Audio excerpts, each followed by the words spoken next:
마태복음 1장 18절에서 2장 23절까지의 말씀은 예수 그리스도의 탄생과 애굽으로의 도피, 그리고 다시 나사렛으로의 귀향과 정착 과정에 대한 이야기를 우리에게 들려주고 있습니다. 이 단락을 통해서 이 마태복음의 저자인 이 마태는 예수님의 이 신적인 기원을 강조하며 우리에게 그 내용을 부각시키고 있습니다. 오늘 우리가 함께 살펴본 본문의 말씀은 그 가운데 이 예수 그리스도의 동정녀 탄생에 대한 이야기를 우리에게 들려줍니다.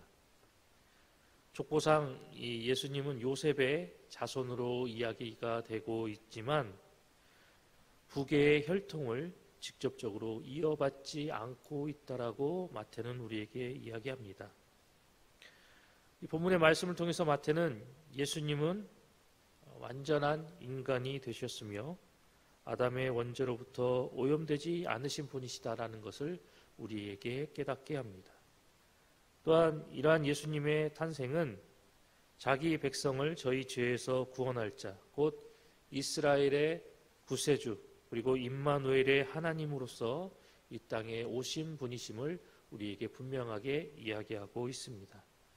그렇다면 이러한 내용의 본문의 말씀이 우리에게 들려주고 있는 영적인 교훈은 과연 무엇일까요?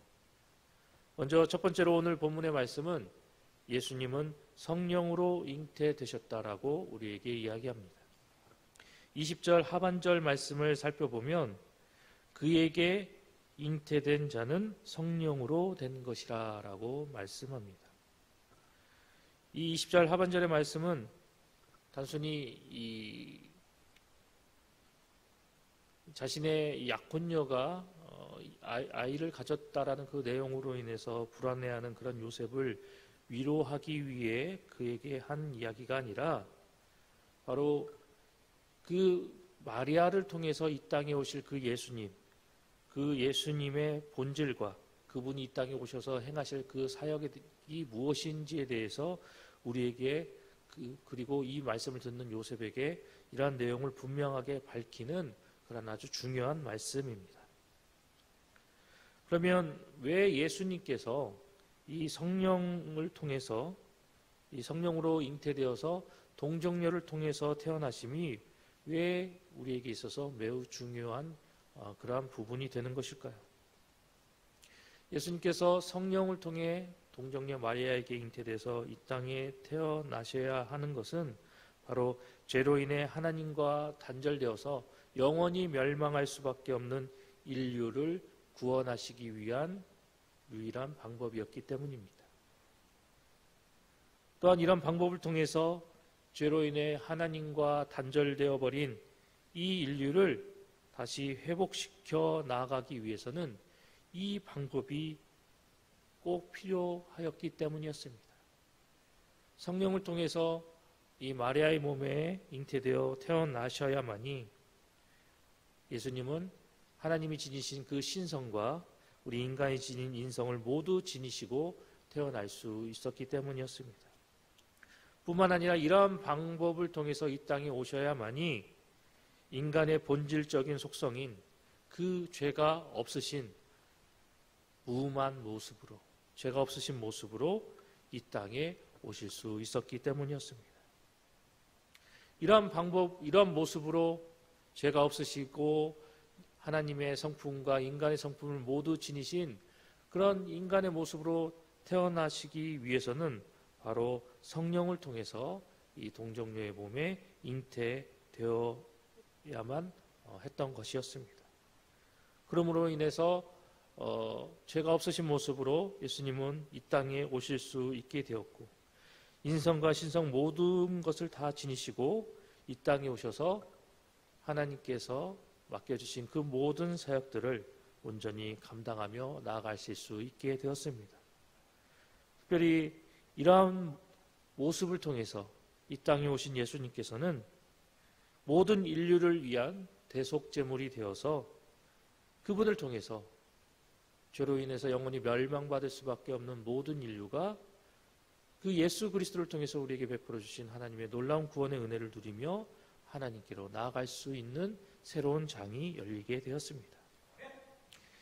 이렇게 이 땅에 오실 그 그리스도의 이름을 오늘 천사는 요셉에게 예수라라고 칭하여 부르라고 명령하고 있습니다.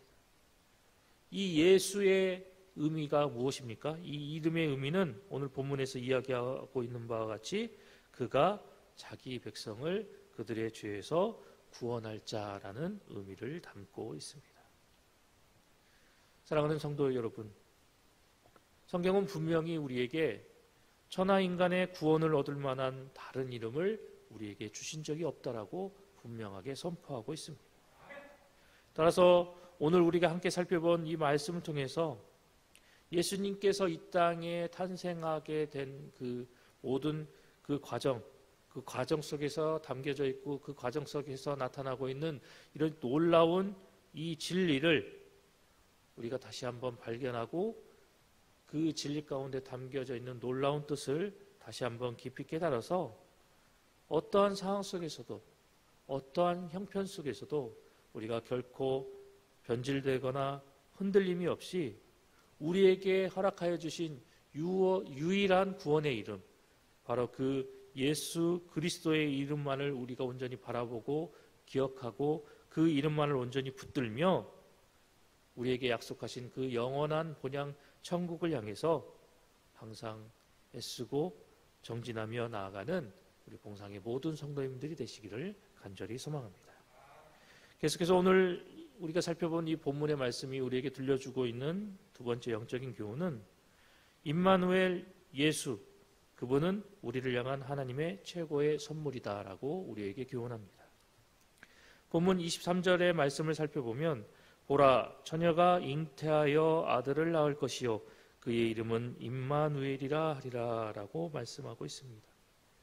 이 임마누엘이라는 이 말씀의 의미를 살펴보면 하나님이 우리와 함께 계시다라는 의미를 담고 있습니다.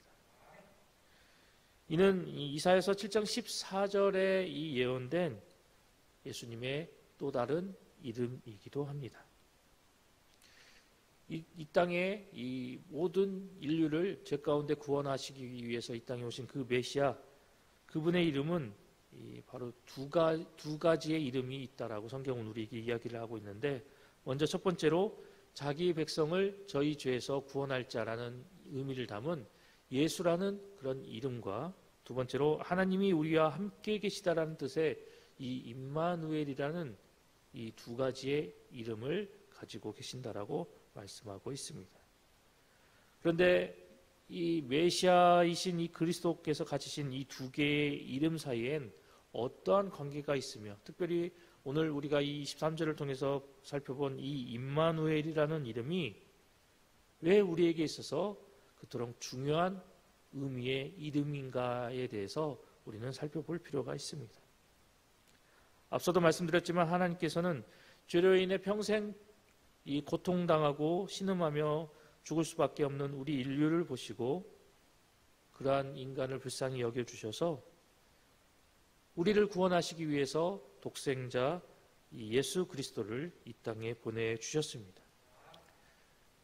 그 예수님을 통해서 하나님은 우리 인간의 인간의 세워져 있는 그 죄의 장벽, 당신과 우리 인간을 가로막고 있는 그 죄의 장벽을 그 예수 그리스도를 통해서 과감히 허물어 주시고, 그리고 그 예수님을 통해서 하나님으로서 우리와 함께하여 주심으로 우리 인류가 가지고 있고 그리고 영원히 해결하지 못하는 그 모든 죄의 문제, 그리고 그 죄로 인해서 수반되어지는 모든 죄의 고통과 여러 가지 삶의 문제들을 그 예수 그리스도를 통해서 온전히 해결하여 주셨습니다. 그분을 통해서, 그 예수님을 통해서 우리가 가지고 있는 그 모든 삶의 문제와 영원히 해결할 수 없는 그 죄의 짐을 그 예수님께 대신 지게 하여 주시고, 그리고 그 예수님이 십자가의 대속물로 죽게 하여 주심으로 우리에게 구원의 놀라운 길을 허락하여 주셨습니다. 이를 통해서 하나님과 더불어 영원한 하늘의 영광과 하늘의 복을 누리며 그리고 그 가운데 참여할 수 있는 그 놀라운 은혜의 길을 하나님은 예수 그리스도를 통해서 우리에게 새롭게 제시하여 주셨습니다. 그렇기 때문에 하나님의 독생자 그리고 우리를 위해서 이 땅에 오신 그 그리스도 예수님은 우리 인간에게 있어서 우리 인류에게 있어서 하나님께서 주시는 최고의 선물일 수밖에 없다라는 것입니다. 오늘 본문이 이야기하고 있는 그 이름, 이 임마누엘이야말로 우리에게 베풀어 주신 하나님의 최고의 축복이 되는 것입니다. 사랑하는 봉산교회 성도 여러분, 하나님께서는 바로 이 임마누엘 예수님을 통해서 저와 여러분 모두와 함께하기를 지금도 원하고 계십니다. 뿐만 아니라 그 임마누엘 예수님을 통해서 하나님은 저와 여러분을 축복하시기를 원하고 계십니다. 때문에 우리는 이러한 하나님의 모습을 발견하고 이러한 하나님을 기억하여서 세상의 헛된 부귀영화와 썩어 없어질 세상의 허망한 것을 힘써 강구하고 그것을 소유하고자 노력하는 것이 아니라 진정한 복의 근원이 되시는 그 예수 그리스도를 우리가 온전히 소유하여서 그 임마누엘 예수를 통해서 우리에게 약속하시는 하나님의 놀라운 은혜와 복을 소유하는 복의 주인공이 되어야 할 것입니다. 우리가 이러한 모습으로 하나님 앞에 나아갈 때 우리는 이를 통해서 전국의 이 평화의 하늘의 복이 우리의 이 인생 속에 그리고 우리의 삶의 현장 속에 이게 나타나고 그리고 우리가 그 모든 것들을 누리며 나아가는 은혜의 주인공이 되어질 것입니다.